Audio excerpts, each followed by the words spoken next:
That broadcast tonight was extremely entertaining. It was fun. It was relaxed.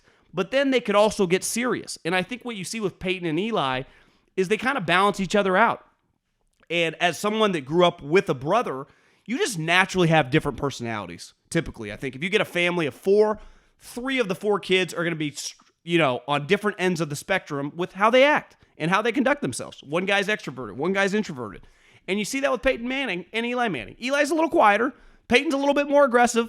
But Eli's very comfortable around Peyton, so he kind of gets extroverted around him. He says some funny-ass stuff.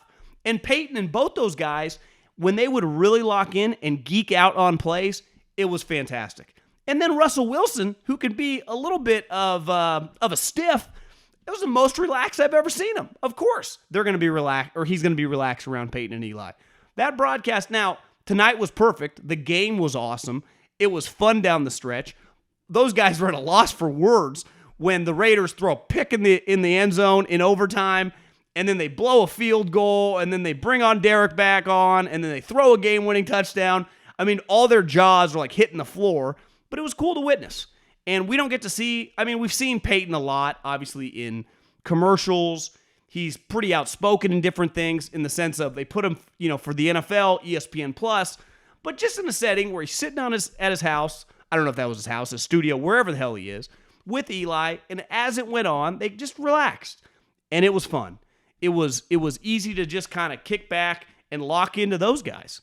It was a very easy watch. And you have to wonder big picture, like, we all watch our teams or just games, even if they aren't our teams, with broadcasters we hate. And I think more and more as we progress through this, ever-changing media landscape, think about it, you're listening to a podcast right now. A decade ago, this stuff wouldn't even existed. And I think we're going to get more and more of this. Now, Eli and Peyton probably, ESPN paid them a lot of money. And a lot of the star athletes now have never been richer because of the contracts they've signed, the last 10, 15, 20 years. So you have to pay for it. But if these media companies kind of see this, I do think they might have something there. Give alternate broadcasts with, guys like Peyton. Now, there aren't, a million Peytons walking around in all these different sports, but there are several of them. Guys that would be fun, that would be engaging. Make it loose. Don't have it structured, and just let them cook. And that's what they did tonight. They let Peyton cook. Eli followed, and then they had guests who were fun.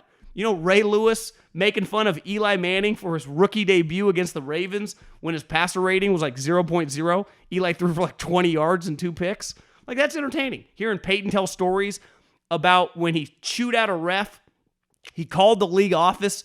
He wanted to get the ref's number so he could write him a thank you letter.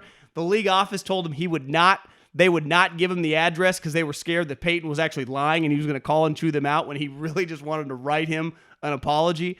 Like, those are cool stories. That's the type of stuff we eat up. And it was really fun to watch it. I'll give ESPN a lot of credit. I think they hit it out of the park there with Peyton and Eli.